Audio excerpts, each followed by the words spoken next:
नमस्कार मित्रांनो, लोकसभेच्या पार्श्वभूमीवर आज आपण एक विशेष महामुलाखत घेऊन आलेलो आहोत. कार्डिओलॉजिस्ट अर्थात हृदयरोग तज्ज्ञ यांना जर एखाद्या व्यक्तीच्या हृदयात डोकवायचं असलं तर त्याला 2D इकोची गरज भासते. आज मात्र आपण 4D इकोचा प्रयोग करणार आहोत. 4 डायमेन्शनल असे आपण क्वेश्चन करणार आहोत. आमच्यासोबत आहेत ज्येष्ठ पत्रकार तथा संपादक Vijayji Waghmare, the clear news. आमच्या उजव्या हाताला आहेत आनंद दीनानाथ शर्माजी, संचालक तथा मालक इंडिया आपतक न्यूज, आणि प्रशांत भदानेजी, लोकमत प्रतिनिधी डिजिटल प्लॅटफॉर्म. आणि मित्रांनो, ज्यांना आज आपण प्रश्न विचारणार आहोत, किंबहुना प्रश्नांच्या तसेच आरोपांच्या फैरी झाडणार आहोत, चारी मिळून. जसं क्रिकेटमध्ये आपण एखाद्या क्रिकेटपटूला फलंदाजाला घेरून घेतो आणि चारी दिशांनी त्याची फिल्डिंग टाईट करतो, तशाच पद्धतीनं आपण ज्या फलंदाजाला, एक अष्टपैलू असा फलंदाज ज्याची आज आपण ही महामुलाखत घेणार आहोत, त्यांचं नाव आहे, खरं म्हणजे परिचयाचे ते मोहताज नाहीतच, त्यांचं नाव आहे चाळीसगावचे आमदार मंगेशजी चव्हाण. एक युवा असं व्यक्तिमत्व, पहिल्यांदाच आमदारकी, त्यातही अल्पावधीतच त्यांच्या अनेक लीला, वेश जरी असे बावडा तरी अंतरी नाना काढा, जब भी आओगे कुछ नया ही पाओगे, अशा प्रकारचं व्यक्तिमत्व म्हणजे आमदार मंगेश चव्हाण. त्यांची अनेक रूपं आहेत. अनेकदा आपण त्यांना एक अत्यंत सूक्ष्म अभ्यासू आमदार म्हणून आपणास त्यांची ओळख आहे.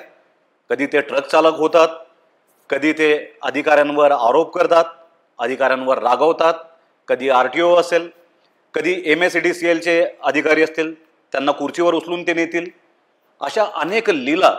तर कधी एक अत्यंत सोज्वळ, सुसंस्कृत, सांस्कृतिक, क्रीडा, कला, आरोग्य क्षेत्रामध्ये सर्वांना एक प्रेमळसं वाटणारा एक नवयुवक, यारो का यार दिलो का दिलदार, आणि होय दुश्मनो का दुश्मन असं सुद्धा त्यांचं वर्णन केलं जात असतं. तर नमस्कार मंगेशजी, मनपूर्वक स्वागत.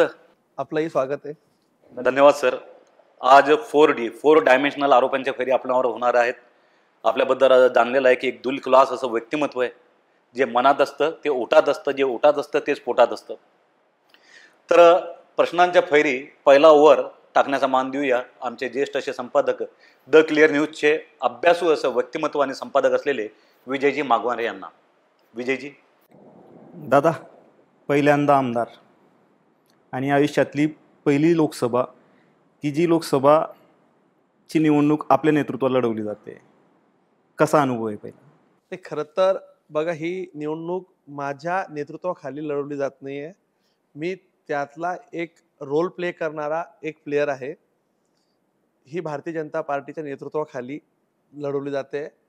त्यातले जबाबदारी म्हणून काही पार्टमध्ये जास्त कोणीतरी लक्ष घालावं लागतं, तेवढी जबाबदारी मी लक्ष घालतो आहे.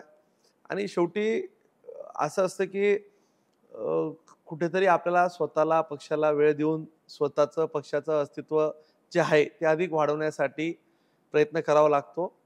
तोच गिरीश भाऊंच्या, देवेंद्रजींच्या नेतृत्वाखाली, भारतीय जनता पार्टीच्या नेतृत्वाखाली आम्ही सगळ्या सहकाऱ्यांसोबत आम्ही करतोय.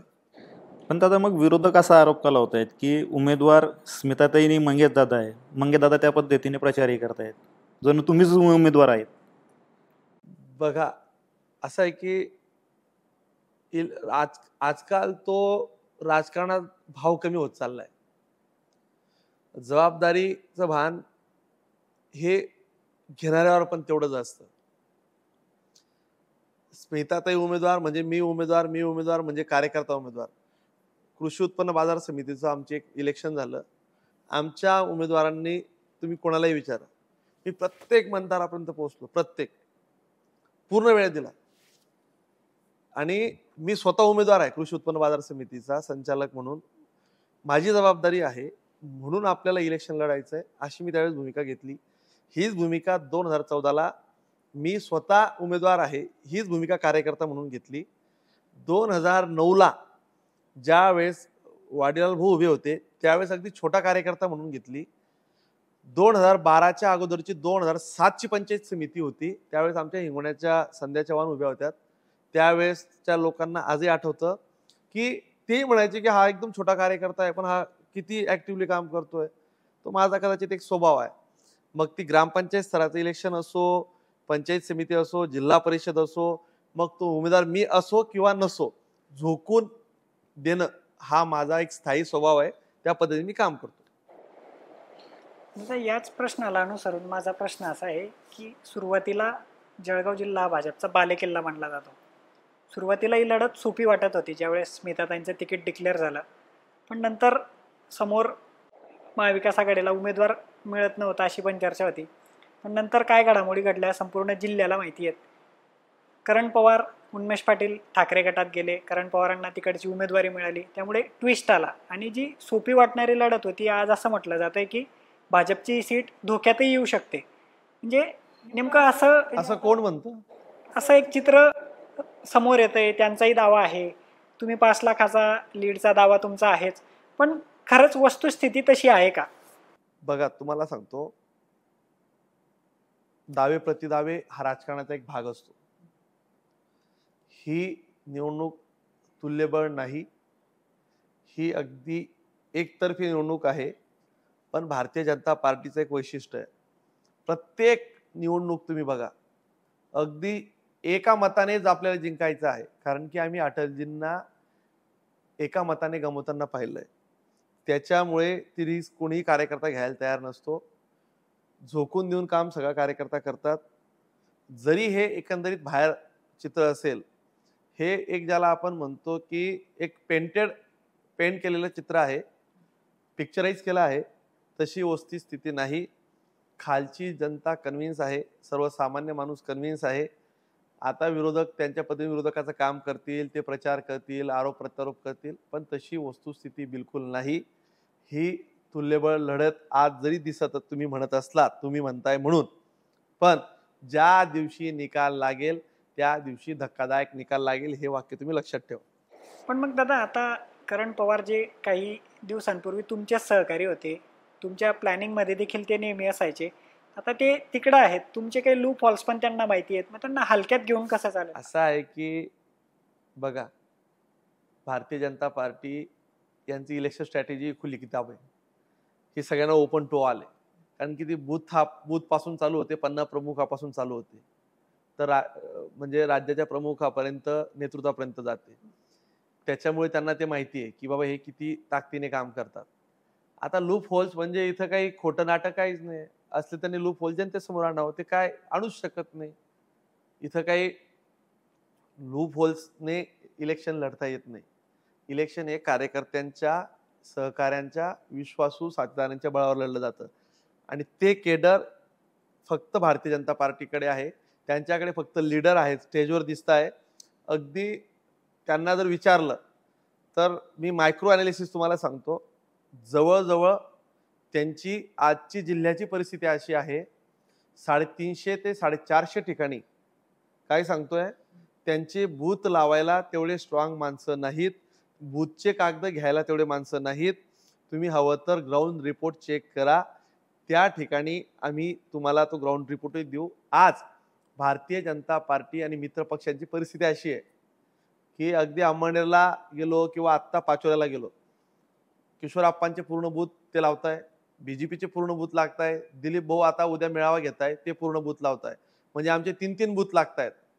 काही ठिकाणी त्यांच्याकडे बूथ लावायला माणसं नाही, ही वस्तुस्थिती. त्याच्यामुळे स्ट्रॅटेजी किंवा त्यांचे लूप होल्स असं काहीच नाही. ही इलेक्शन ओपन टू ऑल कार्यकर्त्यासाठी. आता याच्यामध्ये एक गोष्ट आहे की तुम्ही जसं म्हटलं की तुमच्याकडे 3 पक्ष एकत्र आहेत, साहजिकच तुमची ताकद जास्त आहे. पण मग आता ज्या राजकीय घडामोडी मागच्या काळात घडल्या आहेत, राष्ट्रवादीत फूट पडली, शिवसेनेत फूट पडली, तर कुठंतरी हा सेटबॅक बसू शकतो का? एकंदरीत जो वोट शेअर आहे हा महाविकास आघाडी आणि ह्या दोघांचं जर एकंदरीत चित्र पाहिलं, आमचा वोट शेअर जो आहे तो आहे, शिंदे साहेबांचा तो ॲडाऊन झाला आहे. राष्ट्रवादी मागच्या वेळेस आमच्या सोबत नव्हती, तो इकडे आला आहे. दादा, मगाशी जसं बदानीजी यांनी सांगितलंय की सुरुवातीला अशी परिस्थिती होती की तुमची जी विरोधक आहे भारतीय जनता पार्टीचे, त्यांच्याकडे उमेदवार आहे किंवा नाही इथपासून सुरुवात होती. पण त्याच्या अगोदर तुमची आणि उन्मेष पाटलांची ही मैत्री ही जगजाहीर होती. अत्यंत जीवच्च कंठचे मित्र आपण होता, किंबहुना त्यांच्या राजकीय कारकिर्दीच्या सुरुवातीचे आपण प्रमुख साक्षीदार किंवा साथीदार होतात. मग हिंदी चित्रपटात दाखवतात तशी परिस्थिती पाठवली की मेरे दोस्त किस्सा ये क्या हो गया, सुना है कि तू बेवफा हो गया. अजून एक दुसरं चित्रपट गीत आठवतंय की दोस्त दोस्त ना रहा प्यार प्यार ना रहा. असे ते कुठलं कारणं होते की ही दरी वाढत गेली? उमेदवारीचा विषय असेल उन्मेष पाटलांचा किंवा जे इतर कारणं असतील, नेमकं काय वाटतं आपल्याला? म्हणजे तुम्हाला एकदम वस्तुस्थिती जर सांगायची म्हटली तर उन्मेष पाटील हा आमच्यासाठी मित्र होता. त्याच्यासाठी आम्ही इन्स्ट्रुमेंट कदाचित वापरून घेणं म्हणजे चांगली एक म्हण मला आठवते, things to be use, people to be love. वस्तू ह्या वापरायच्या आणि लोकांवर प्रेम करायचं. त्यांचं उलट आहे, people to be use, things to be love. माणसांना वापरायचं आणि वस्तूंवर प्रेम करायचं. हे कदाचित त्यांची मोडस इलेक्शनची आणि ओव्हरऑल राजकीय कारकिर्दीत राहिली असं मला वाटतं. कारण की बघा, त्यांच्यावर असे असंख्य मित्र, असंख्य कार्यकर्ते होते की ज्यांनी एक सर्वसामान्य कार्यकर्ता आपल्या सोबतचा कोणीतरी मोठा जातोय. उन्मेष पाटील हा एक रिप्रेझेंटेटिव्ह चेहरा होता आमच्यातल्या टीम मधला. टीम मध्ये एखादा माणूस कोणी लीड करतो आहे, तो लीडर म्हणून तो रिप्रेझेंट करतोय, याचा अर्थ असा होतोय की हा आम्हाला रिप्रेझेंट करतोय. पण याचा अर्थ असा नाही की त्या टीम मध्ये दुसरा कोणीच तेवढा ताकदीचा माणूस नाही. त्या टीम मध्ये जसं तुम्ही आता 4D घेताय की प्रत्येकामध्ये कॅलिबर आहे, प्रत्येक जण. तुम्ही प्रश्न विचारताय, तुम्ही प्राईम फोकस करताय, म्हणजे याचा अर्थ या तिघांचा फोकस कमी असा होत नाही. त्याच कॅलिबर कमी अधिक प्रमाणात यांच्यातही आहे, परंतु आपण कोणाला तरी एक रिप्रेझेंट करण्यासाठी फोकस करतो. तसं आम्ही सगळ्या मित्रांनी त्यावेळेस त्यांना फोकस करण्यासाठी हे दिलं. परंतु त्यांच्यात कदाचित तो एक वेगळाच गैरसमज तयार झालाय की मी काही करू शकतो आणि हे मीच करू शकतो. आणि कालांतराने बघा, मी त्यांचं कधी काही मागितलं नाही. माझा मित्र मोठा होतोय, आपला मित्रातला पुढे जातोय, यासाठी अगदी म्हणजे मी तुम्हाला सांगतो, सक्का भाऊ देखील कोणावर एवढं प्रेम करणार नाही. एवढं प्रेम मी आणि अशा 10-20 मित्र आम्ही होतो, त्यांनी सख्या भावाच्या पलीकडे प्रेम केलं. ते पण बोलण्यातून नाही, कृतीतून. कधीही नेम आणि फेम कोणाच्याही डोक्यात आलं नाही. तुम्ही 2019च्या अगोदर आम्ही 20 एक मित्र होतो, त्यांचं एकदा तरी पेपरला नाव उन्मेष पाटलांसोबत कधी पाहिलं नसेल किंवा आम्हाला मनातही आलं नाही की बाबा आपल्यातला मित्र मोठा होतोय, तो मोठा झाला तरी आनंद आहे. परंतु ते होत असताना आम्हाला बऱ्याचदा अनुभव आला की आपण फरकटत चाललोय आणि आपण मैत्रीच्या नावाखाली एका छताखाली आलो आणि एक काहीतरी उद्दिष्ट होतं की बाबा त्यांनी असं चित्र पेंट केलं की आपल्याला हा तालुका बदलवायचा आहे, हे गाव बदलवायचं आहे आणि आपण एक परिवर्तनाचे सगळेजण शिलेदार होऊ शकतो. मग बेलगंगेपासून सुरुवात केली. मग त्यावेळेस सांगितलं की बेलगंगा ही चळवळ कशी आपण सहकार मोडला जातोय, कसे राजकीय लोक विरोध करताय. त्यावेळेस त्यांनी नाना प्रकारच्या विरोधकांवर, त्यावेळेच्या सत्ताधाऱ्यांवर आरोप केले, इथल्या स्थानिक लोकांवर आरोप केले आणि सगळ्यांना एक होप्स, ज्याला म्हणतो की एक मसीहा आला आणि आता हे पूर्ण चित्र तो बदलवणार आहे, असं चित्र पेंट केलं. ते काम झालं. नंतर त्या बेलगंगेकडे ढुकून पाहिलं नाही. त्या सगळ्या मित्रांचा भ्रमनिरास झाला. नंतरच्या काळात अगदी आमच्याही लक्षात आलं की बाबा आपली कुठेतरी फसगत झाली आहे. समाज परिवर्तनाच्या नावाखाली एकत्र सगळेजण आपण आलो, परंतु हे परिवर्तन होताना दिसत नाही. हे स्वतःचीच प्रगती साधणार, त्याबद्दलही आमचं काही दुमत नाही. ज्याने त्याने त्याची प्रगती साधावी, मोठं व्हावं, उद्योग व्यवसाय राजकारणातनं 2 पैसे कमवावे, याबद्दल हा त्यांचा वैयक्तिक प्रश्न होता. पण जो मोटिव्ह घेऊन त्यांनी सगळ्या टीमला कन्व्हिन्स केलं, ते होऊ शकलं नाही. आणि त्या मित्रांना सगळ्यांना कदाचित माझ्या मनात स्वार्थ आला असेल असं तुम्ही कोणाला वाटतही असेल, पण आजच्या तारखेला त्यांच्यासोबत प्रामाणिक 1-2 मित्र सोडले तर त्या काळात ज्या मित्रांनी जीवाचं रान केले, ते मित्र, ते कार्यकर्ते, ते सहकारी, ते पदाधिकारी आज नाहीत. आज तो माणूस कदाचित त्याच्याकडे ते पद येऊन गेलं. ते पद गेल्यानंतर आज त्यांनी जर स्वतःला विचारलं, त्या सगळ्या मित्रांनी कुठेतरी मैत्रीचा विश्वासघात झाला हे असं त्यांच्या लक्षात आलं आहे आणि त्या सगळ्या मित्रांनी त्या कारणाने साथही सोडली. राहिला त्यांचा माझा मैत्रीचा विषय, मी माझ्या परीने पूर्ण मैत्री निभवली. मी त्यांचं कधी काही मागितलं नाही. मी त्यांच्या अगोदर राजकारणात इलेक्शन लढलोय. 2012ला मी पंचायत समिती लढलो, अपक्ष लढलो. नंतर ते 14ला लढले. नंतर 14 नंतर सगळे मित्र म्हणून आम्ही एक भूमिका घेत आलो आणि त्या सगळ्या एकंदरीत भूमिकेपासून ते लांब गेलेत आणि आज ते मुद्द्यापासून ज्याला म्हणतो की मोटिव्ह पासून सगळ्याच ठिकाणी लांब जाताना दिसत आहे. आणि ती मैत्री ही फक्त एका नावासाठी, त्यांच्यासाठी फक्त मैत्री हे नाव ते वापरण्यासाठी राहिलं. मला असं वाटतं की ते सगळ्या मित्रांसाठी, कार्यकर्त्यांसाठी, सहकाऱ्यांसाठी पडलेलं एक स्वप्न होतं. सकाळ झाली, स्वप्न संपलं. त्याला असं म्हणतात की मत पूछ किस्सा सियासत का बड़ी लंबी कहानी है. मत पूछ किस्सा सियासत का बड़ी लंबी कहानी है और मैं दुश्मनों से कभी नहीं हारा, ये सब मेरे दोस्तों की मेहरबानी है. चव्हाण साहेबांनी असं मगाशी म्हटलं की म्हणजे वापरलं गेलं आहे असं एक इंग्रजीमध्ये आपण म्हटलं आहे की म्हणजे एक सोजवळ शब्दामध्ये आपण म्हणूया की जे कार्यकर्ते होतं किंवा मित्र होते त्यांचा कडीपत्त्याप्रमाणे वापर करण्यात आला आणि जेवढी स्वयंपाक करतो तेवढी ते बाहेर जेवताना बाहेर काढून फेकण्यात आलं असं आपलं म्हणणं आहे. आपले काही असे अनेक कार्यकर्ते किंवा मित्रपरिवार होते जे कॉमन मित्र होते सगळे. तर त्यांची अवस्था आता अशी झालेली आहे, एकीकडे उन्मेषदादा आहेत तर दुसरीकडे मंगेशदादा आहेत. तर विठ्ठला कोणता झेंडा घेऊ हाती अशी एक मानसिक फाळणी झालेली आहे का.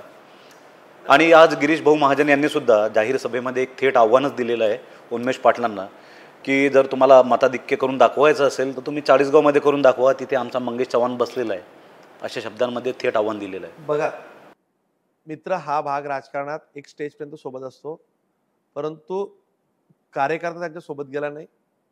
त्यांनी जे राजकारणात पेरलं म्हणजे ॲज यू स्वा इट विल रिप, जसं तुम्ही पेराल तसं उगेल. त्यांनी काटे पेरले तर त्यांनी काही आता फळाची अपेक्षा राजकारणात त्यांना कार्यकर्त्यांकडून काही होणार नाही असं एकंदरीत इथलं चित्र आहे. कारण की ज्यावेळेस त्यांनी पक्षांतर केलं त्यांच्यासोबत मनापासून एकही कार्यकर्ता गेलं नाही. राजकारणात 10 वर्षात 100 लोक आपण जोडू शकले नाहीत, हे त्यांचं फेलियर आहे असं मला वाटतं. आणि गिरीश भाऊंनी जे सांगितलं ते कार्यकर्त्यांच्या भरोश्यावरच सांगितलं. इथं उन्मेष पाटील आले किंवा मी आलो म्हणून इथं पार्टीचं केडर नाही झालंय. इथं आत्तापर्यंत एकदा जर सोडलं तर भारतीय जनता पार्टीचा जिथं आमदार राहिलाय 15 वर्ष साहेबराव घोडे होते, त्याच्या अगोदर जाधवजी होते, नंतरच्या काळात थोड्या मतांनी पराभव झाला, एक अपवाद वगैरे राजू देशमुखांचा एक अपवाद वगळला थोड्या मतांनी. तर इथं भारतीय जनता पार्टीचं केडर कार्यकर्त्यांचं खूप स्ट्रॉंग आहे. ते लीडरच्या मागे नाही आहेत, ते पक्षाच्या झेंड्याखाली काम करतात. त्याच्यामुळे कुठला झेंडा घेऊ हाती तर भारतीय जनता पार्टीचा झेंडा घेऊ हाती हे कार्यकर्त्याच्या मनात एकदम सुस्पष्ट आहे. दादा, आनंदजी शर्मा हे आपला प्रश्न. आप तेज तर्रार विधायक के रूप में देखे जाते हैं. आप यहाँ से जलगांव तक गुटखे की गाड़ी का पीछा करते हुए पहुंचते हैं. आप कन्नड़ घाट में स्टिंग ऑपरेशन करते हैं पुलिस और आरटीओ के खिलाफ. आप चालीसगांव में कैफेज है उसके खिलाफ तोड़फोड़ करते हैं. तो विरोधक बोलिए या फिर लोग ये कहते हैं कि आप ये सब कुछ स्टंट करते हैं, और आपको नहीं लगता है कि इस स्टंट से या फिर आपकी इस कारगिर्दी से, आपके इस कार्य से एक विशिष्ट वर्ग नाराज होगा? देखो, मेरा काम है कि पब्लिक रिप्रेजेंटेशन क्या है, कि जन लोक प्रतिनिधि का काम क्या होता है कि समाज में कोई काम सही तरीके से नहीं होता है और प्रशासन उसमें उसका रोल प्ले करने में कम होता है, तो लोक प्रतिनिधि का हमेशा जिम्मेदारी होता है कि वो कोई एग्जाम्पल सेट करे. ये जो आज तक मैंने जो काम की, एमएससीबी का वो इशू था, वो टाइम में सब फार्मर्स परेशान थे.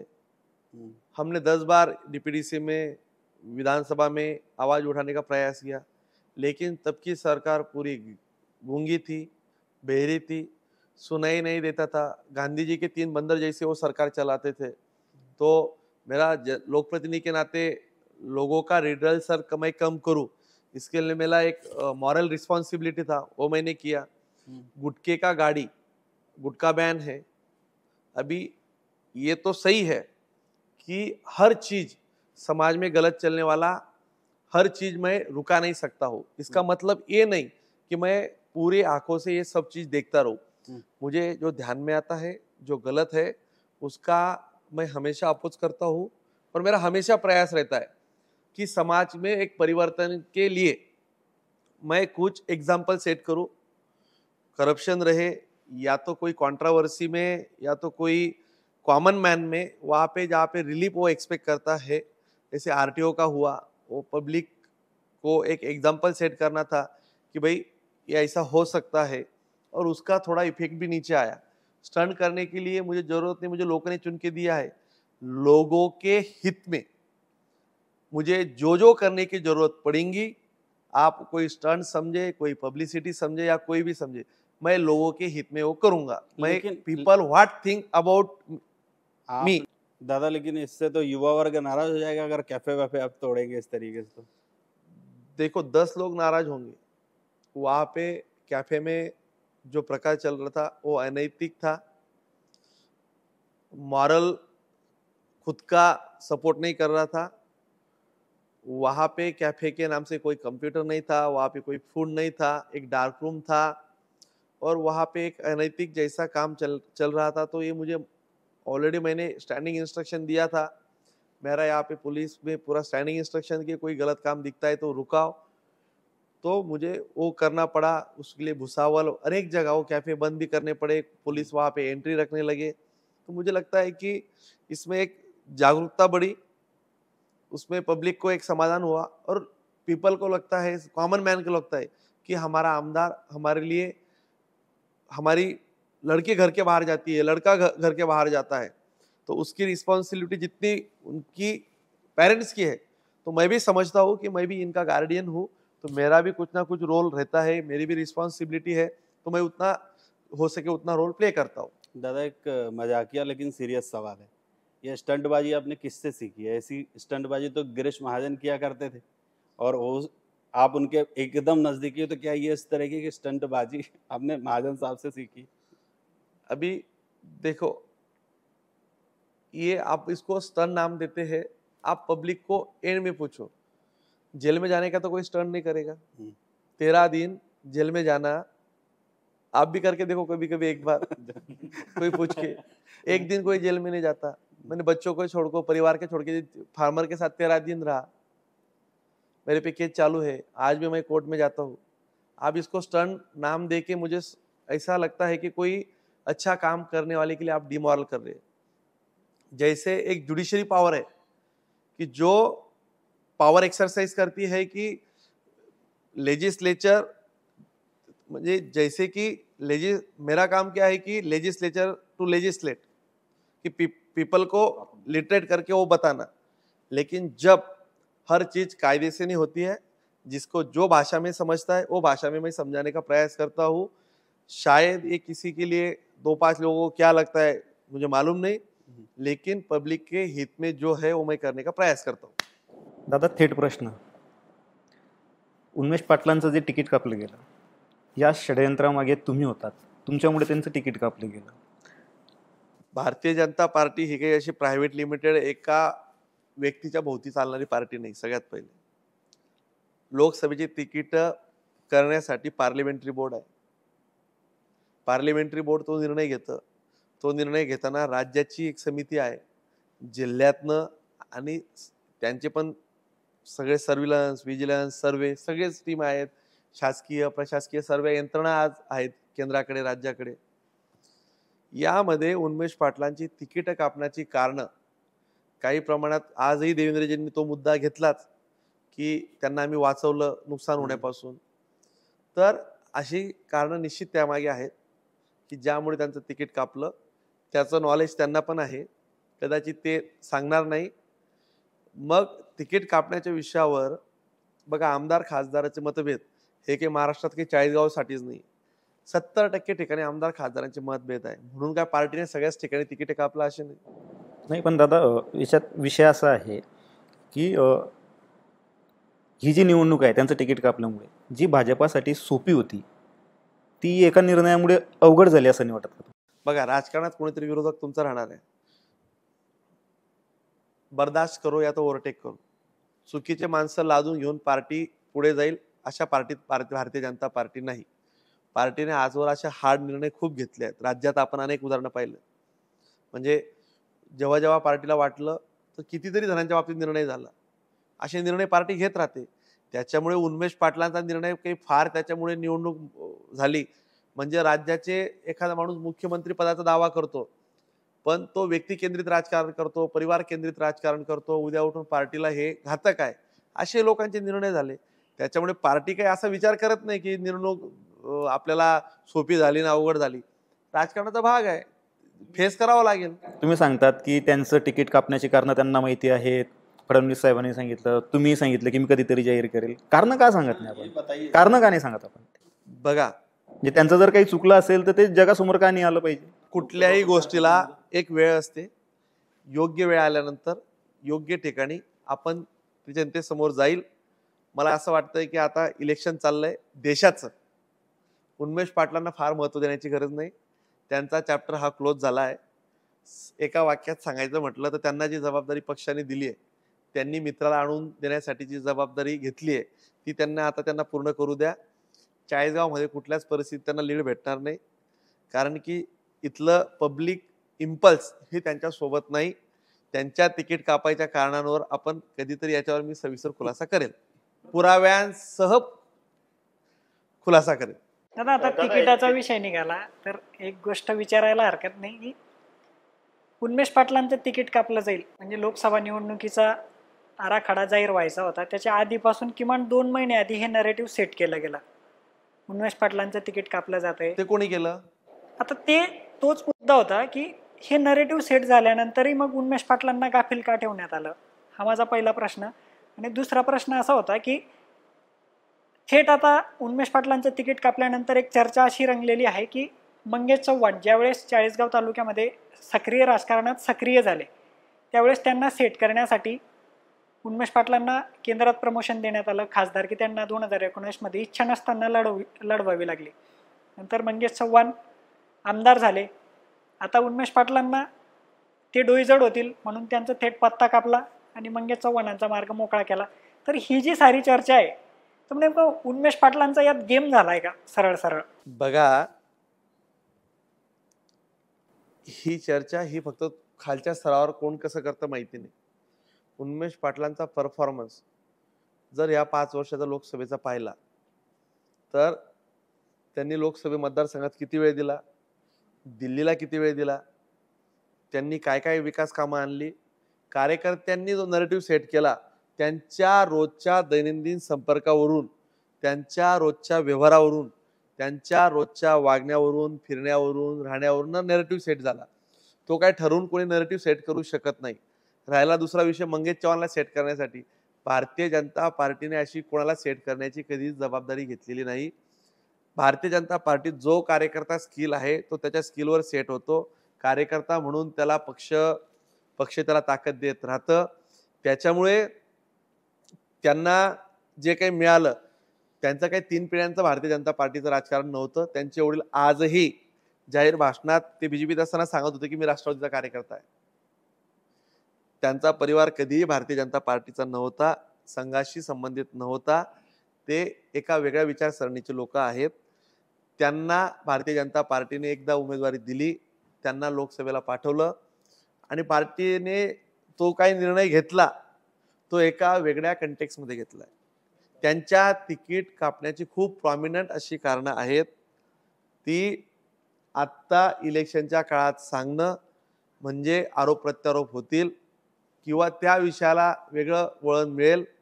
एका मोठ्या प्रकरणात त्यांचा इन्व्हेस्टिगेशन एजन्सींना प्रिलिमिनरी रिपोर्टमध्ये ते योग्य वेळ आल्यावर सांगेल. मला असं वाटतं की त्या विषयाला आपण एक सविस्तर वेळ देऊ. आमची अपेक्षा होती की लोकसभा निवडणुकीचा प्रचार आता अवघ्या काही तासांवर आहे. त्या अगोदर जर आपण गौप्यस्फोट केला असता किंवा वस्तुस्थिती समोर आणली असती तर कदाचित त्याच्या निवडणुकीमध्ये सकारात्मक किंवा नकारात्मक परिणाम झाला असता. हीच ती योग्य वेळ.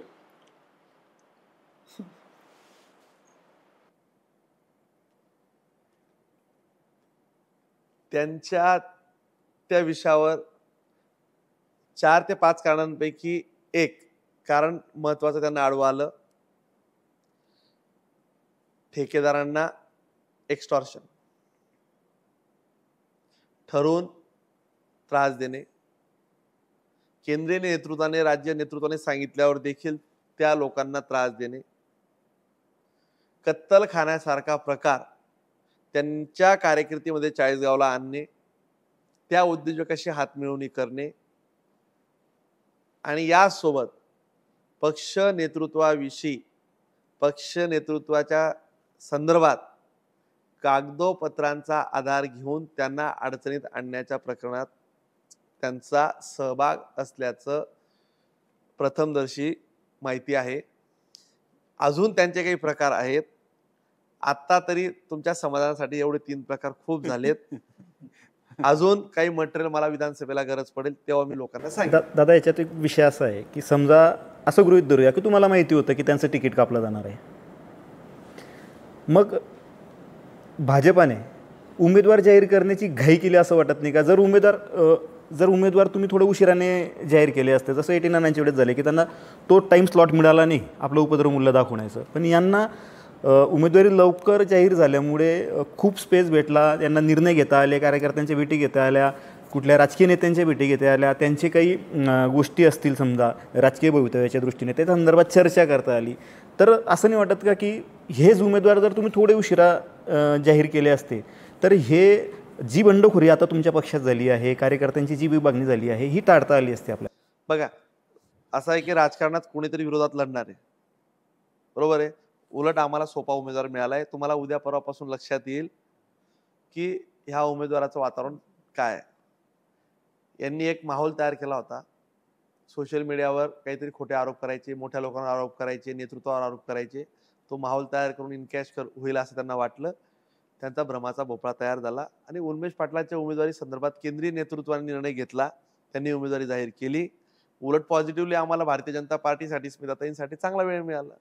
पार्टी एवढी मोठी पार्टी आहे, इतकी मासबेस पार्टी आहे, इतका छोटा विचार किंवा बाबा एवढ्या अशा पद्धतीने जे आमच्या सोबत आहे त्यांचं स्वागत, जे गेलं त्यांच्यासाठी शुभेच्छा. म्हणजे कार्यकर्त्यांच्या भावना असतील किंवा आपण ज्याला म्हणतो की हा एक चर्चेचा सूर आहे की मंगेशदादांनी जर सांभाळून घेतलं असतं पुन्हा एकदा तर उन्मेष पाटलांना, माझ्या हातात काय होतं, जर ते पुन्हा लोकसभेत गेले असते आणि तुम्ही पुन्हा विधानसभा लढवली असती तर तुम्हाला अडचण काय होती?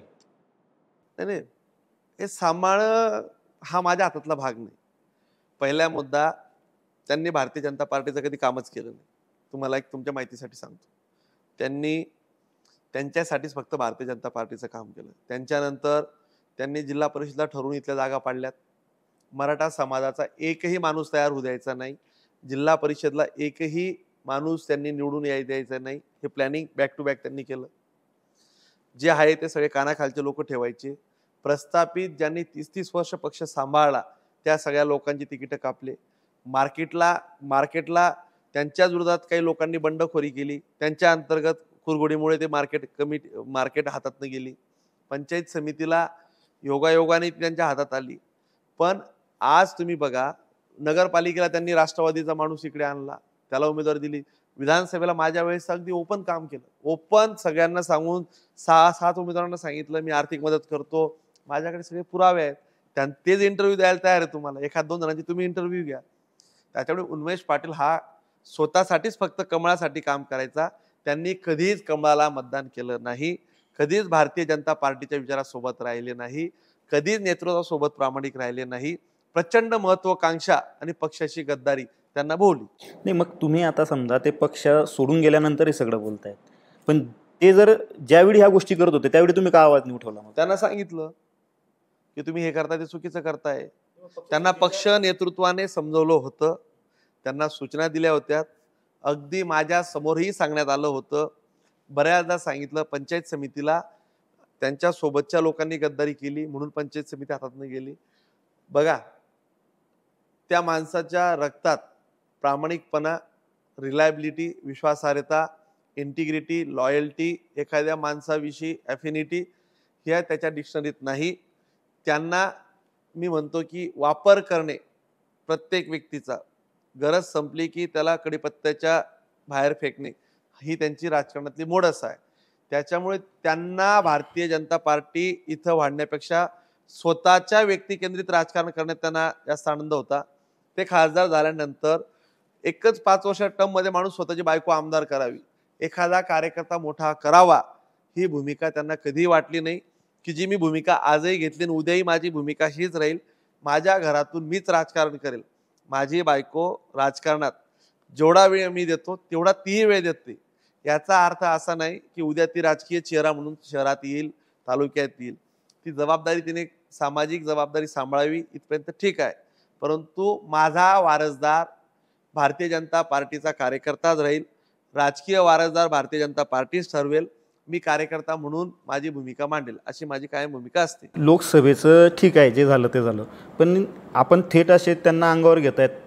तुमची सोपी असणारी विधानसभा मग या निमित्ताने तुम्ही कठीण करून माझी तुम्ही असं तुम्हाला वाटतंय माझी विधानसभा अगदी अजून सोपी झाली.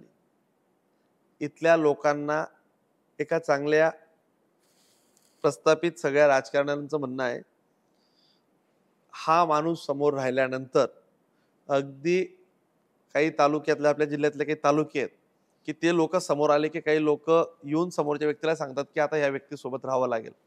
यांच्या राजकारणात यांनी खोटं चुकीच्या पद्धतीनेच फक्त मांडणं, विकासापासून दूर जाणे, मूळ मुद्दे भरकवटणे, इश्यू बेस राजकारण करणे, अशा पद्धतीने केलं. मला असं वाटतं की माझी विधानसभा अधिक पद्धतीने सोपी झाली असं माझं मत आहे. दादा, आता जसं तुम्ही म्हटलं की तुमच्यासाठी आमदारकी काही फार कठीण नाही, पण मग माझ्यासाठी म्हणजे कार्यकर्त्यांसाठी कठीण नाही, कार्यकर्त्यांच्या जीवावर आमदार विधानसभा लढली जाते. 2019चा इतिहास जर पाहिला तर तुमचं मार्जिन फार कमी होतं आणि त्यात आता एवढी कॉन्ट्रोवर्सी आहे, ते आव्हान प्रति आव्हान देणं सुरू आहे, तर मग हा अति आत्मविश्वास नाही वाटत का तुम्हाला? मी कामावर विश्वास ठेवणारा कार्यकर्ता आहे. मी जाहीरपणे सांगतो, त्यांनी काय केलं ते सांगावं. माझ्या कारकिर्दीत त्यांनी आकडेवारी मांडावी की मंगेश चव्हाणने सिंचन क्षेत्रात मी एवढं काम केलं, याने केलं नाही, याने ग्रामविकासमध्ये मी एवढं काम करू शकलो, याने इथं कमी पडला, नगर विकासमध्ये मी हे केलं, याने इथं केलं नाही. त्यांनी काहीच केलेलं नाही. इथली परिस्थिती खूप वेगळी आहे. त्यांच्या सोबत पब्लिक रिप्रेझेंटेशन नाही, याचं आम्हाला ग्राउंड सर्वे माहिती असल्यामुळे जनता त्यांच्या सोबत जाणार नाही. त्याच्यामुळे मागचं शॉर्ट मार्जिन जे झालं ते यांनीच पक्षाशी गद्दारी केल्यामुळे शॉर्ट मार्जिन झालं.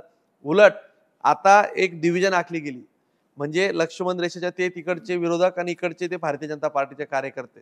त्याच्यामुळे उलट मागच्या वेळेस म्हणजे आपल्यातले परके आणि परक्यातले आपले हे ओळखण्यात चूक झाली, ती चूक आता होणार नाही. आता पण आता ते विरोधात गेल्यानंतर ते जे मुद्दे घेऊन पुढे येत आहे, म्हणजे शेतकऱ्यांचे मुद्दे असतील, सिंचनाचे मुद्दे असतील, तर ते तुमच्यासाठी अडचणीचे वाटतात. कारण आता त्यांच्या ज्या 2-3 पत्रकार परिषदा झाल्या, सगळ्यात पहिला विषय जिल्हा बँकेचा, विकास सोसायटींचा त्यांनी घेतला की ज्या अवसायनात होत्या त्या थेट कर्ज देऊ शकत नाही, बँक कर्ज देईल. नंतर तुम्ही जिथं चेअरमन आहात, दूध संघाचा विषय त्यांनी केला, दुधाला भाव दिला जात नाही, फरक मिळत नाही, शेतकऱ्यांची नाराजी आणि ती वस्तुस्थिती आहे, ती नाकारता येणार नाही. तर मग या मुद्द्यांवर तुमच्याकडून उत्तर येणं अपेक्षित होतं, तुम्ही बोललं नाही, टाळलं, म्हणजे भीती आहे का त्या मुद्द्यांची?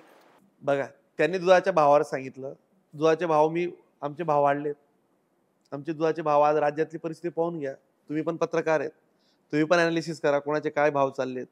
आणि त्यांचा एक सोपा फॉर्म्युला आहे, इश्यू बेस राजकारण करायचं. त्यांना शेतकरी आता आठवतोय, त्यांना आता सगळं आठवतंय. साधा प्रश्न आहे, मग ते आमदार खासदार असताना हे प्रश्न तेव्हा नव्हते का? तेव्हा त्याने ते प्रश्न का पुढे केलं नाही? लोक हुशार आहेत. त्याच्यामुळे त्यांची मोडस आता इथं सगळ्यांना माहिती आहे की वेळ आली की शेतकरी, भावनिक भाषणं, तुम्ही आमदार खासदार असताना हेच प्रश्न तेव्हा होते, तुम्ही का सोडवले नाहीत? त्याचं उत्तर पहिले त्यांनी दिलं पाहिजे. दादा, आता तुम्ही जसं म्हटलं की बदानीजी एक प्रश्न माझ्या मनात येतो, एकच मी माझा पूर्ण करतो. आता तुम्ही जसं म्हटले दादा की त्यांना आता सगळं आठवतंय, पण पीक विम्याच्या बाबतीमध्ये पर्टिक्युलर उन्मेष पाटील जर सोडले तर भाजपच्या कुठल्याही नेत्याने त्या संदर्भात तोंड उघडलं नव्हतं, असं आता लोकच बोलायला लागली आहेत. तर मग त्यात उन्मेष पाटील ज्यावेळेस पीक विम्याचा मुद्दा पूर्ण रावेर मतदारसंघापासून तर जळगाव मतदारसंघापर्यंत हा विषय होता, स्वतः गिरीश महाजनांनी देखील ते विषय टोलून लावले, हे आपण पण पाहिलंय. मग आपण त्यांची जी भूमिका होती त्यावेळची ती दुर्लक्षित करून चालणार नाही. असं आहे की पीक विम्याच्या संदर्भात जर म्हटलं तर 70% केळी बेल्ट हा यावल रावेर फैजपूर सावदा तिकडचा आहे आणि 30% हा जळगावच्या इकडच्या भागातला आहे. पीक विम्याच्या संदर्भात जर बघितलं तर पीक विम्याच्या संदर्भात यावेळेस अगोदर देखील हरिभाऊ जावळे यांनी प्रचंड कायम त्या विषयावर भूमिका मांडली. ती आजची भूमिका नाही, पीक विम्याच्या संदर्भातली अगोदरी भूमिका मांडली गेली. नंतर अमोल जावळेंनी मांडली, रक्षाताईंनी मांडली, नंदू महाजनांनी मांडली. उन्मेष पाटलांनी आयत्या तिथल्या एका कर्मचाऱ्याला हाताशी धरून तिथल्या माहितीच्या आधारे, ज्याला म्हणतो की इन्फॉर्मेशन, फक्त ते मांडत राहिलेत आणि एक लोकप्रतिनिधी म्हणून त्यांनी जे काम केलं त्याबद्दल एखादी गोष्ट त्यांची जबाबदारी पण होती, आपण त्याबद्दल काही म्हणू शकत नाही.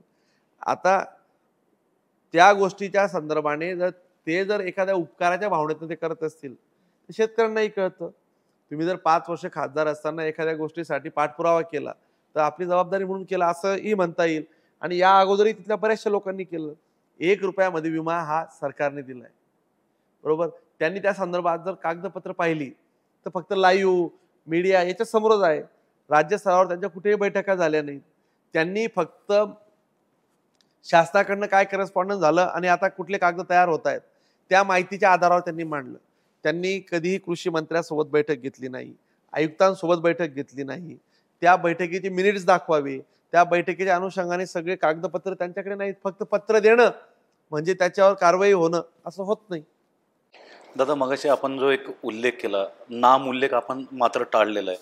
ज्या लोकांनी पक्ष सोडला, भारतीय जनता पार्टी सोडली, नंतर त्यांचं हसं झालं किंवा त्यांना अवमूल्यन झालं असं आपलं ठाम मत आहे. थेट आपणास प्रश्न विचारतो, एकनाथरावजी खडसे हे सिनियर नेते होते, तुमच्यापेक्षा पण सिनियर होते, पण ते जेवढी ते पक्ष सोडून गेलेत किंवा परत येण्याची आता त्यांच्या परत येण्याच्या मार्गावर, किंवा अजून तरी त्यांचा प्रवेश सुनिश्चित नाही BJPमध्ये. आणि आपलं जे वेड्या भोपळाचं प्रेम आहे ते सर्वश्रुत आहे. मग ते दूध संघाची निवडणूक असो किंवा प्रत्येक वेळी खडसे आणि आपली जुगलबंदी ही झालेली आहे. या संदर्भात आपण काय बोलाल? खडसेजींना आणि त्यांच्या भूमिकांबद्दल आपलं काय मत आहे? त्यांच्या भूमिकांचे दुष्परिणाम ते भोगताय. एखाद्या गोष्टीवर टिकप न राहणे, पुन्हा त्यांचा पण तसाच एक स्वभाव आहे, व्यक्ती केंद्रित राजकारण करणे. मी व माझा परिवार हा विचार घेऊन ज्यांनी पार्टीत काम केलं त्यांनी पार्टी सोडली, कार्यकर्ते गेले नाहीत. आज त्यांची परिस्थिती अगदी हसू झालाय. त्यांना दूध संघात, जिल्हा बँकेत, स्थानिक सगळ्या स्वराज्य संस्थेत, अगदी विधानसभेला लोकांनी नाकारलं. अगदी त्यांनी जे केलं त्याचं त्यांनी भोगलं. त्यात आता मी तरी काय तुम्हाला सांगायचं त्याच्यात. आपण एक असंही वक्तव्य केलं होतं की जर नाथाभाऊ कदाचित पार्टीत परत आले तर नव्यानं आल्यानंतर त्यांची जी सिनियरिटी आहे ते एखाद्या सर्वसाधारण कार्यकर्त्याच्या पण खाली असेल. मग एकीकडे पक्षाची ताकद वाढणार आहे नाथाभाऊंच्या येण्यानं की त्यांचं पदाचं अवमूल्यन होणार इथं व्यक्तीची ताकद नाही, इथं कार्यकर्त्याचीच ताकद आहे. नाथाभाऊ आले तरी काही फरक पडणार नाही, गेले तरी काही फरक पडणार नाही. आले तर त्यांनी त्यांची भूमिका पार पाडावी, गेले तर त्यांनी काही बदल करू शकले नाही. उलट ते गेल्याने कार्यकर्ते एकवटले, कॉन्सन्ट्रेटेड झाले. आणि नेता नसताना देखील लीडर गेल्यानंतर केडर गेलं नाही. ते गेल्यानंतर एकाही इलेक्शनला पराभव झाला नाही. त्याच्या 30 वर्षाच्या राजकारणात तुम्ही बघा, जळगाव महापालिकेत अशी सत्ता कधी आणता आली नाही.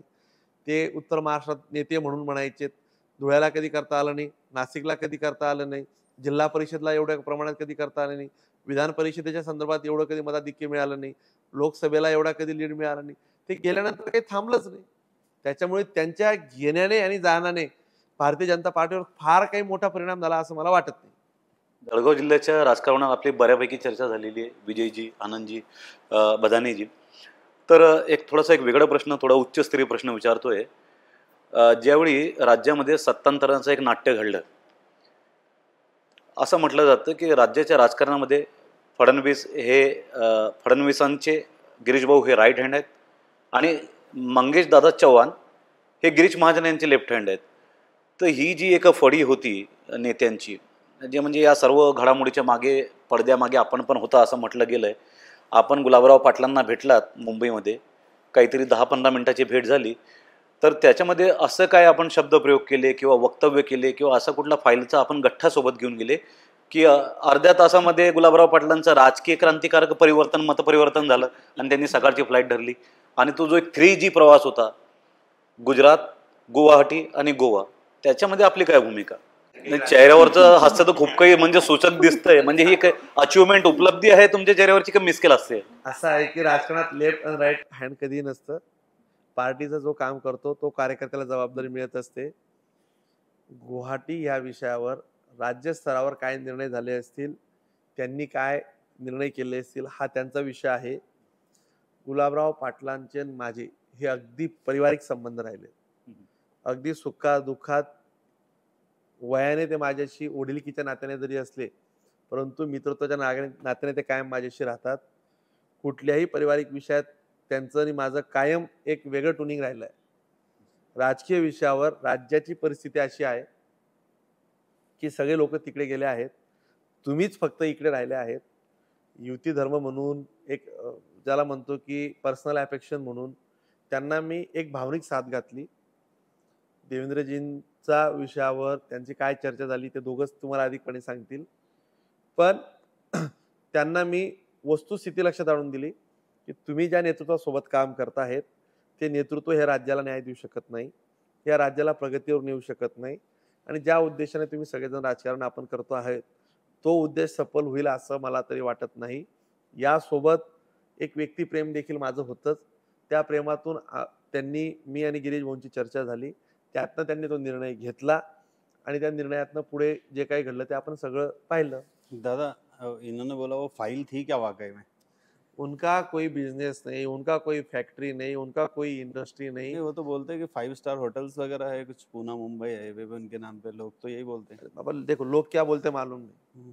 5 स्टार होटल है वो कोई ऐसा कि कोई भूमि के अंदर डाल सकते हैं क्या?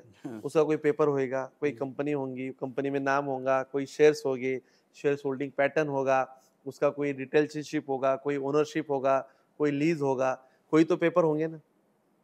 फाइल नहीं थी, कोई पेपर ही नहीं. गुलाबराव पाटिल साहब ने आज तक 20-25 साल में आपने वो एकदम ऐसे रूप से कार्यकर्ता बने हैं कि वो एकदम फकीर आदमी जैसे आज भी थे, कल भी थे और परसों भी रहेंगे ऐसा मुझे लगता.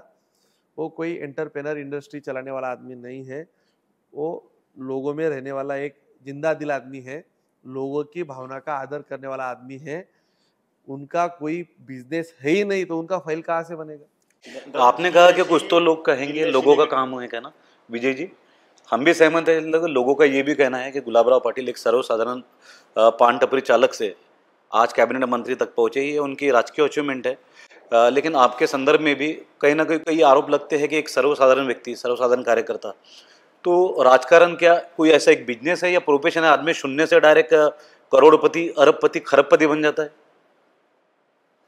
आपके बारे में ये सराहना भी सुनी है कि आपके सामने शून्य भी नहीं था, आपने शून्य से अपना करियर निर्माण किया, शून्य के अंदर विश्व ढूंढा. और ये भी कहते हैं कि 40 गावों के अंदर शून्य का शोध लगा है पाटणा दिवे में. मी तुम्हाला याविषयी एकदम स्पष्ट मराठी भाषेत अजून यासाठी सांगतो.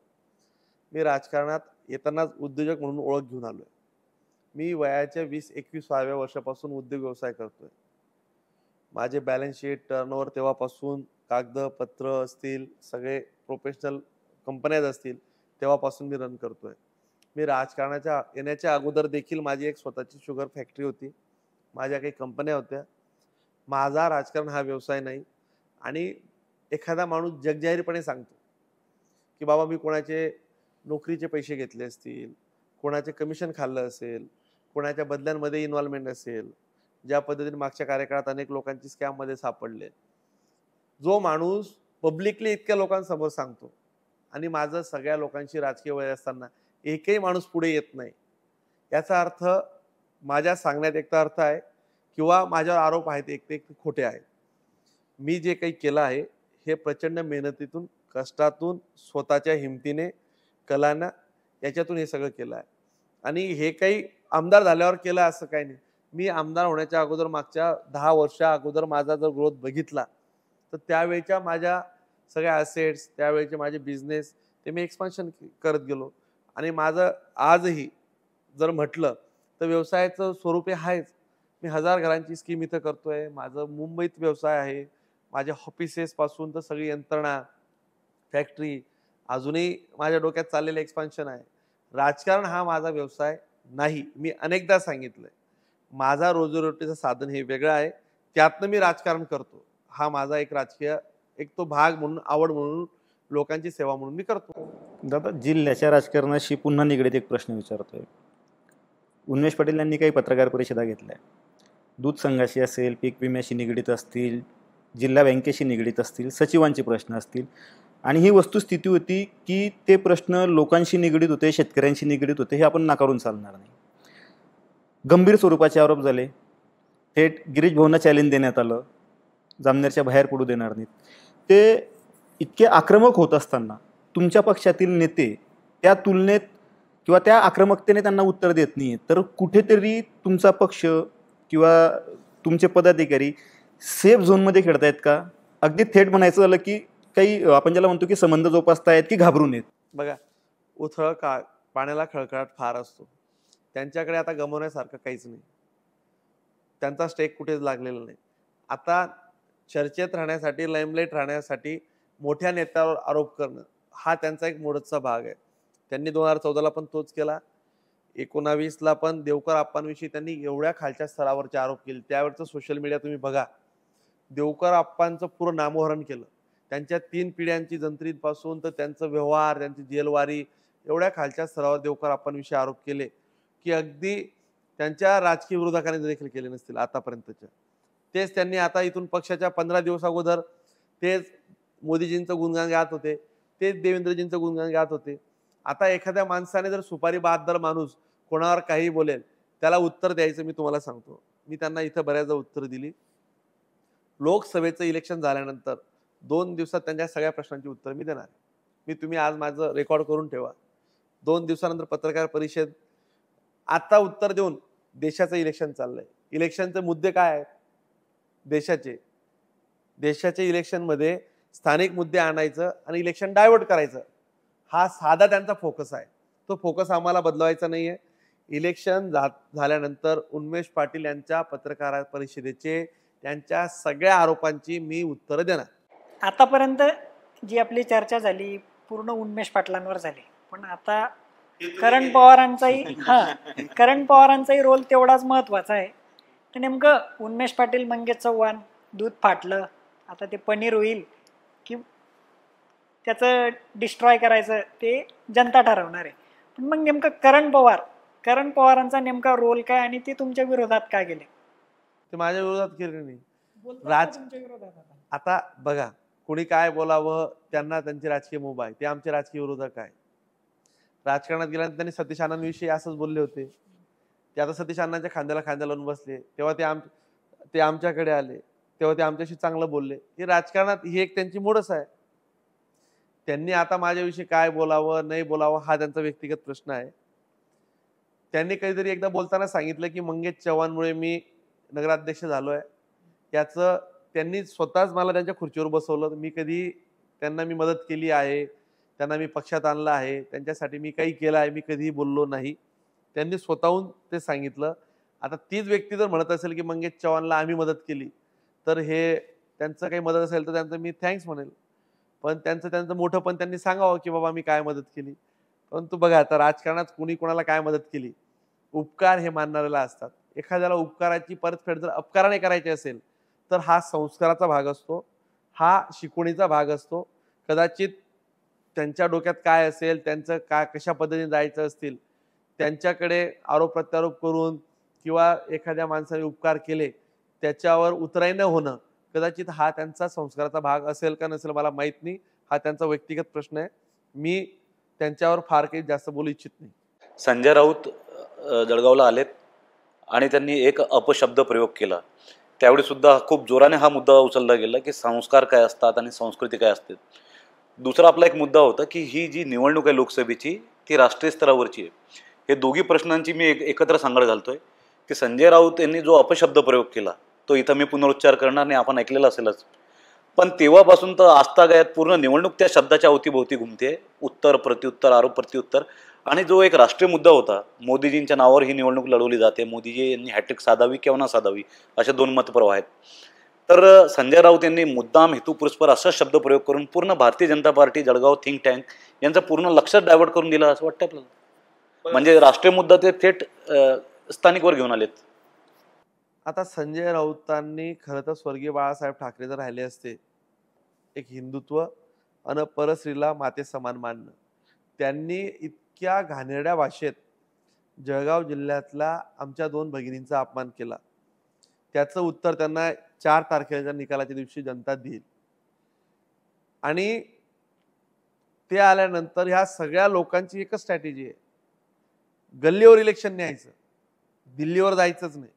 कारण की यांनी दिल्लीमध्ये राज्यामध्ये सत्ता असताना काही केलं नाही, यांच्याकडे सांगण्यासारखं काही नाही. म्हणून इश्यू बेस्ड पॉलिटिक्स करायचं, स्थानिक मुद्द्यांवर बोट ठेवायचं आणि त्या मुद्द्यांना पुढे करून आपला इत्सिप्त ध्येय साध्य करायच्या दृष्टिकोनातून यांचा प्रयत्न आहे. पण जनता खूप हुशार आहे. यांना यांच्या अशा पद्धतीच्या कामांना, अशा पद्धतीच्या मुद्द्यांवर जनता डायव्हर्ट होणार नाही. हे इलेक्शन देशाच्या मुद्द्यावरच जाईल. आता देशाच्या मुद्द्यावर आपण वारंवार प्रयोग करतायत की देशाच्या मुद्द्यावर निवडणूक आहे, देशाच्या मुद्द्यावर निवडणूक आहे. माझा थेट प्रश्न आहे मग की मोदीजींनी जी आश्वासनं दिली होती रोजगार संबंधी, शेतकऱ्यांशी संबंधित, ही पूर्ण झाली आहेत का? ब्लॅक मनी परत आला का? बघा, तुम्हाला त्याचा पण एक मुद्दा सांगतो. मागच्या मॅनिफेस्टोमध्ये 75 आश्वासनांचा मॅनिफेस्टो त्यांनी काढला होता. त्यातले जवळजवळ 95% आश्वासनांची पूर्तता झालेली आहे. बेरोजगारीच्या संदर्भात तुम्ही म्हटले, तुम्ही भारतामध्ये FDI किती आला याची आकडेवारी त्यांनी तुम्हाला ऑलरेडी सांगितली आहे. मागच्या कार्यकाळात इन्व्हेस्टमेंटचे स्कोप्स काय होते, आता स्कोप कसे वाढले, नवीन स्टार्टअप हा कन्सेप्टच या गव्हर्नमेंटने आणला. CGTMSE मध्ये की बाबा क्रेडिट गॅरंटीमध्ये 2 करोड रुपयापर्यंतचं कोलॅटरल विदाउट कोलॅटरल मोठ्या बिझनेसला, SME स्मॉल स्केल इंडस्ट्रीजला, स्मॉल मिडियम इंडस्ट्रीजला आणि अगदी छोट्याला जर कर्ज द्यायचं असेल तर ती 10 लाखावरनं आता 20 लाख रुपये कॅप केली. म्हणजे ज्याला without collateral, without mortgage, without security, म्हणजे मोदी की गॅरंटी ज्याला आपण म्हणतो, तो कन्सेप्ट यांनी आणला. आता काय झालंय की त्यावेळेस सोशल मीडिया इतका प्रभावी नव्हता. जे 65 वर्ष काही केलं आणि ते 10 वर्षात हिशोब मागताय, आणि तो हिशोब आकडेवारीवर जर घ्यायचा असेल तर त्यांनी आकडेवारी द्यावी की 14 ते 24 ची तुलना आणि 14 ते 2004 त्यांनी काय आणलं, यांनी काय आणलं. आम्ही बऱ्याचदा आकडेवारी दिली, पण ते आकडेवारी बोलत नाही. ते म्हणतात की संविधान खतरे में आहे, संविधान अडचणीत आहे. ते म्हणतात की मुस्लिम खतरे में आहे, कोणी म्हणतं की ये खतरे में है, वो खतरे में. काय आहे की या काँग्रेस आणि काही यांचं सिंडिकेटची ही जी टोळकी आहे, ही गँग आहे, यांची खुर्ची खतऱ्यात असल्यामुळे हे असं रिलिजियस वातावरण दूषित करतात आणि मुद्दाभर कटवतात. ते मुद्द्यावर आलं की पुन्हा रिलिजियसवर जातात. त्याला आता करणार काय? पुन्हा एकदा परत जिल्ह्याच्या राजकारणाकडे येतोय. तुम्ही खडसेंविरुद्ध फार मोठं रान उठवलं दूध संघाच्या संदर्भात. दूध संघाची निवडणूक लढवली, जिंकली. वर्षभरात काय केलं? वर्षभरात बघा, तुम्हाला सांगतो, त्यांचा जवळजवळ 7 कोटी रुपयाचा तोटा होता. फायनान्शियल इयर मागच्या 22-23चा जर हिशोब बघितला तर त्यांचा तोटा हा आम्ही डिसेंबरला ताब्यात घेतलं. 3 महिन्यामध्ये मी तो 2-2.5 करोड रुपयांनी कमी केला. आणि आत्ता आमची प्रोव्हिजनल बॅलन्स शीट तयार झाली, ऑडिट रिपोर्ट पण आमचे आलेत. आत्ता या वर्षामध्ये 5 कोटी रुपये नफा कमवला. जो दूध संघ त्यांनी 7 कोटी रुपये तोट्यात घातला होता, त्यांनी मागच्या वेळेस 30 रुपये फरक जो घोषित केला होता तो त्यांनी दिला नाही. तो आम्हाला मागच्या बॅलन्स शीटमध्ये आम्हाला द्या, ते पैशांचं प्रोव्हिजन आम्हाला करावं लागलं. दूध संघाच्या संदर्भात त्याचं कॉर्पोरेट लेवलला आम्ही ब्रँडिंग चालू केलं. आम्ही त्याचे प्रॉडक्ट, त्याच्या टेस्ट, तुम्ही विकास, हा ब्रँड हा काय खडसे साहेबांनी किंवा त्यांनी नव्हता वाढवला. हा NDDB पासून वाढलेला ब्रँड होता. त्यांनी एक रेडी टू ईट असलेला ब्रँड चुकीच्या पद्धतीने ऑपरेट केला. त्यांनी जे मशिनरी आणि प्लांट त्याच्या कॅपॅसिटीज युटिलाइजच केल्या नाही, त्याच्यामुळे तिथं लॉस मेकिंग युनिट व्हायला लागलं आणि अगदी प्रायव्हेट लिमिटेड म्हणून चालवला. आज तिथे मी गेलो, मी तिथली गाडी वापरत नाही, डिझेल वापरत नाही. तुम्ही टेंडरमध्ये कोणालाही विचारा, अगदी पारदर्शकपणे आम्ही सगळं तिथे केलंय. यासोबत चिलिंग सेंटरचे आम्ही चार्जेस वाढवले, 22% व्यवस्थापन खर्च वाढवला, काही ठिकाणी ते 46% आम्ही वाढवले. आम्ही पगार वाढवलेत. आम्ही तिथला आलेला नफा हा दूध उत्पादकांना, शेतकऱ्यांना आणि कर्मचाऱ्यांना यांनाच देण्याचं ठरवलंय. नाही दादा, तुम्ही सांगतायत की दूध संघामध्ये तुम्ही खूप चांगलं काम केलं, पण मुळात विषय असा आहे की तुम्ही जी दरवाढ केली 2 रुपये 30 पैसे, ही दूध उत्पादक शेतकऱ्यांच्या तोंडाला पाणी पुसण्याचा प्रकार नाही का? आणि बघा, ते तुम्ही त्या साईडला बसले म्हणून तुम्हाला तसं वाटतं. दूध वाढ एकूण कॉस्टच्या 10 ते 12% अशी कधी वाढत नसते. ही पहिल्यांदा वाढली. 1 रुपयाने, 50 पैशाने, 60 पैशानेच वाढते. तुम्ही एकंदरीत अनुभव घ्या. आत्ता इंटरनॅशनल लेवलला दुधाचे जे प्रोडक्ट्स आहेत, बाय प्रोडक्ट्स, पावडर असेल, लोणी असेल, बटर असेल, याचे भाव कमी झाले होते. त्याचा परिणाम हा खरेदीवर झाला. सरकार अनुदान केव्हा देतं? जेव्हा सगळ्या मार्केटमध्ये आवक आणि खरेदी आणि विक्री याचा परिणाम जर असेल त्यावेळेस दुधाला अनुदान देतं. या सरकारने 5 रुपये देखील अनुदान दिलं. आता काही संस्थांकडनं तो डेटा वेळेत दिला गेला नाही म्हणून त्या अनुदानाची प्रक्रिया बाकी राहिली, त्याची मुदत वाढ घ्यायचं आमचं ठरलं आहे. आता या सगळ्या एकंदरीत या सगळ्या प्रकरणाच्या माध्यमातून दूध संघाला आम्ही पूर्ववत आणून त्याला चांगल्या पद्धतीने आम्ही करतो. दादा, पण दूध संघामध्ये आपण ज्यावेळी निवडणूक लढवली त्यावेळी आपण भ्रष्टाचाराचे आरोप केले, नोकर भरती संदर्भात आरोप उठवले, त्या ठिकाणी चोरी झाल्याचं आपण म्हटलं. पण या प्रकरणांमध्ये नोकर भरतीचा जो गुन्हा होता त्याच्यात गुन्हा दाखल झाला, पण पुढे काय झालं, तपास थंडावलेला नोकर भरती रद्द झाली, ती चुकीच्या पद्धतीने झाली होती. नोकर भरती रद्द केली जेणेकरून संघाचं भविष्यातलं नुकसान टाळलं. ए ग्रेड टू बे ग्रेड मध्ये काही लोकांना अटक झाली, त्याचं चार्जशीट फाईल झालं. मी खडसे साहेबांवर जे केलं त्याचे ऑडिट रिपोर्ट आले, त्याचं फायनान्शियल ऑडिट झालं, त्याचं टेस्ट ऑडिट झालं. त्याच्यानंतर गव्हर्नमेंटने पण एक ऑडिट केलं, त्याच्यामध्ये पण त्यांनी लायबिलिटीज फिक्स केल्या. त्याच्यामध्ये 88ची चौकशी चालू झाली, 88(1)A पण त्यांना नोटिसा मिळाल्यात. त्यांच्यामध्ये आता ही सगळी कायदेशीर प्रक्रिया चालू आहे. ही काही अशी एका ओव्हरनाईट संपेल असं नाही.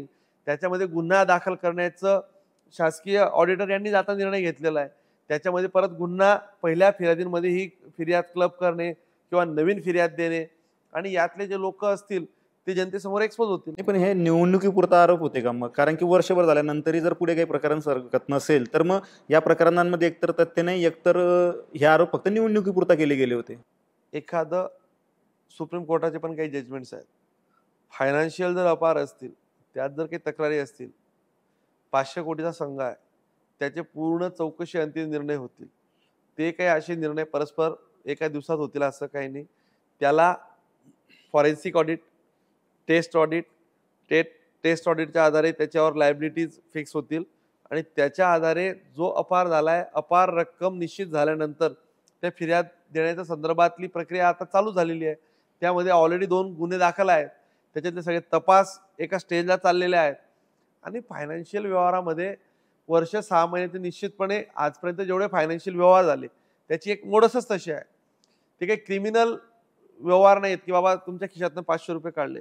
तो व्यवहाराची मोडस कशी झाली, ते कुठे गेले, ते कोणाच्या सांगण्यावरनं गेलेत, त्याचा एंड बेनिफिशियरी कोण आहे, ही सगळी यंत्रणा तपास चाललाय. एकीकडे तुम्हाला असं दिसतंय की ते प्रकरण शांत आहे, पण एखाद्या दिवशी त्याचा असा अचानक उद्रेक होईल कि तुम्हाला सगळ्यांना ती एकदम शॉकिंग न्यूज राहील.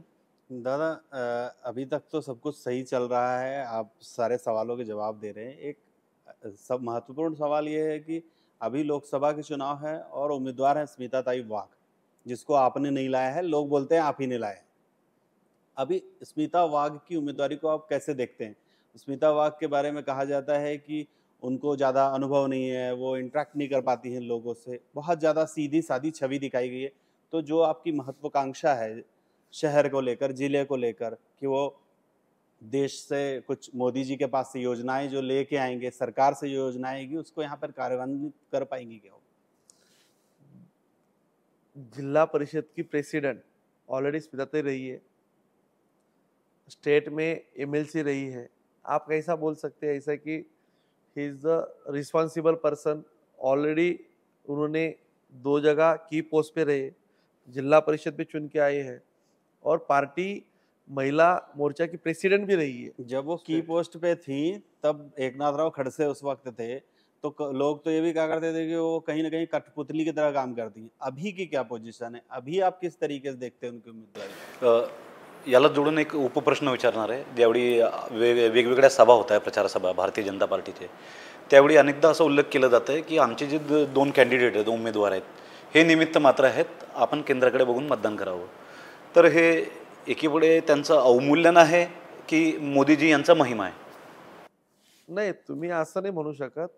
हे देशाचं इलेक्शन आहे, हे देशाच्या मुद्द्यावर लढावं लागेल. हे इलेक्शन काय असं काही राज्याच्या मुद्द्यावर लढून होणार नाही. स्थानिक गटर वॉटर मीटरचं इलेक्शन नाहीये. राहिला विषय स्मिता वाघांचा, त्यांच्या कार्यक्षमतेवर अशा पद्धतीने प्रश्नचिन्ह निर्माण करून मला असं वाटतं की हा एका महिलेचा अनादर आहे असं मला वाटतं. कारण की त्यांनी ज्या पद्धतीने काम केलंय, मागच्या 20 वर्षात सक्रिय राजकारणात आहेत, जिल्हा अध्यक्षापासून तर सगळं त्यांनीच काम केलंय. कठपुतलीचा प्रश्न येतच कुठे? ज्यावेळेस विधान परिषदेला त्या स्वतः होत्या, तिथं हाऊसमध्ये तुम्हाला कोणी मध्ये कोणी राहत नसतो. ती काही ग्रामपंचायत नाहीये की नवरा घरून ग्रामपंचायत सांगून एखाद्या ग्रामसेवकाला चालून चालेल. देशाच्या सर्वोच्च सभागृहात तुम्हाला जायचंय, राज्याच्या सर्वोच्च सभागृहात त्यांनी काम केलंय. त्याच्यामुळे की हे विरोधकांनी सोडलेलं हे एक पिल्लू आहे आणि त्याला फार काही महत्त्व देण्याची गरज नाही आणि त्यामध्ये वस्तुस्थिती तथ्य नाही. उलट तुम्ही करण पवारांना त्यांचं विजन विचारा, ते विजनवर बोलतच नाही. ते या जिल्ह्यासाठी काय करतील तुम्ही त्यांना काय विचारलं नाही. त्यांना विचारा की तुम्हाला राज्यात काय करता येईल. 10 वर्ष तुम्ही नगरपालिकेत होते, तुम्ही काय केलं? त्या गावाला पाणी देऊ शकला नाही, त्या गावाला मूळ सुविधा तुम्ही देऊ शकला नाही. पावसाळ्याची परिस्थिती आज पहा किती बकाल झालेला आहे.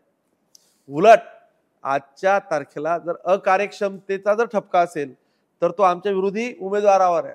कार्यक्षम म्हणून, महिला म्हणून तर काही पटीने सरस उमेदवार आहे. आणि हे मी सांगण्यापेक्षा तुम्ही करण पवारांची 1 to 1 इंटरव्ह्यू घ्या आणि त्यांना तुम्हीच प्रश्न विचारा की तुम्ही काय करणार आहे. अभी आप फक्त ऑफ द रेकॉर्ड अशी पहिले प्रश्न देऊन नका घेऊ. अभी आप जो जिनको कैपेबल बता रहे हैं, पिछली बार वो कैपेबल नहीं थी क्या? उनकी सीट एकदम समय पर काट दी गई थी. वो निर्णय पार्टी ने लिया, वो चुनाव समिति पार्लियामेंट्री बोर्ड निर्णय लेती है. तब मेरा पॉलिटिक्स में मेरा वॉइस नहीं था, तब मुझे से नहीं था. तब क्यों हुआ, कैसे हुआ, वो पार्टी ने क्यों डिसीजन लिया, वो पार्टी के वरिष्ठ ही बता सकते थे. तब मैं कोई की पोस्ट पे नहीं था, तब मुझे कोई की रोल प्ले करने के लिए स्कोप नहीं था. जब स्कोप आया तो मैं की पे प्ले रोल प्ले कर रहा हूँ.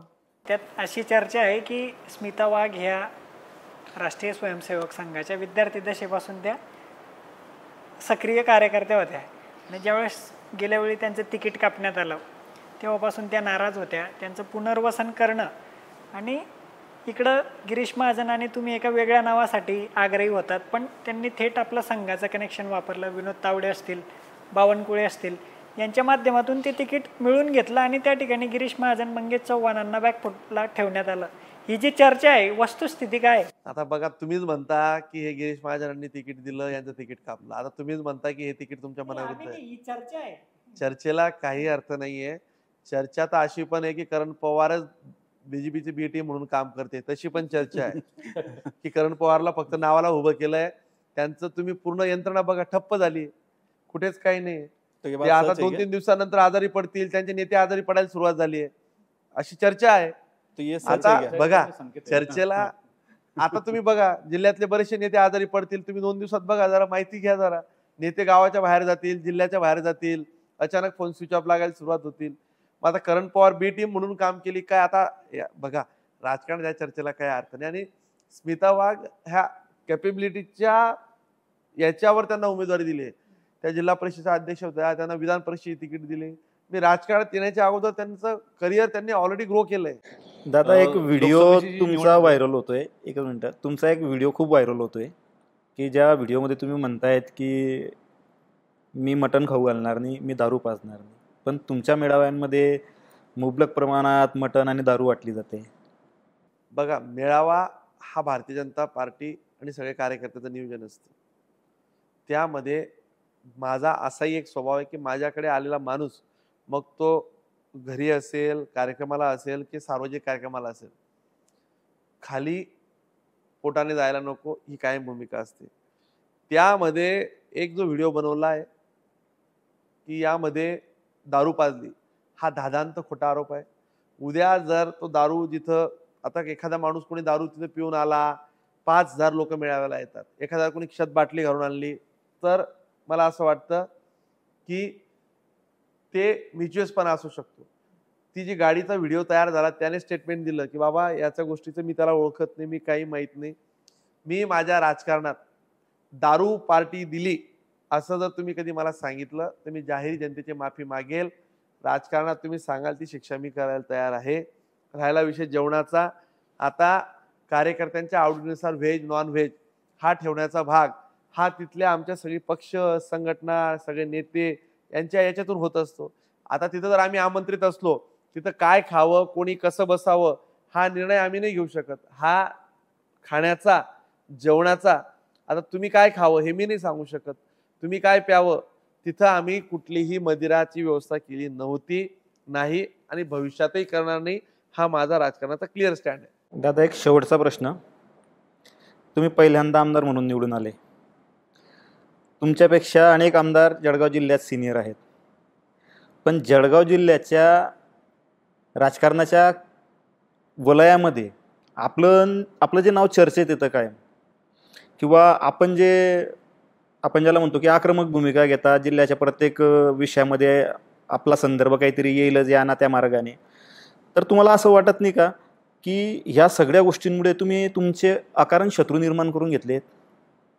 बघा, अनेक आमदार सिनियर आहेत की जे 2-2, 3-3 वेळेस टर्ममध्ये आले, पण ते राजकारणात एवढे चर्चेत नसतात जिल्ह्याच्या. तुम्ही मला थांबू शकता, माझ्या कामाला थांबू शकत नाही. मी कामावर विश्वास ठेवणारा कार्यकर्ता आहे. जनता माझ्या पाठीशी, मला ठाम विश्वास. 24 तास लोकांमध्ये राहतो. अर्ध्या रात्री कोणी आलं त्याच्या समस्या सोडवतो. विकासाची कामं आणली आहेत. कमिटमेंट व्हर्सेस परफॉर्मन्स याचा रेशो तुम्ही खाली चेक करा. त्याच्यामुळे माझा कोणी विरोधक झाला आणि कोणी मला संपवेल या असल्या गोष्टींना मी घाबरत नाही. मला शून्याची कधीच भीती वाटली नाही. मी माझी भूमिका स्पष्ट असते.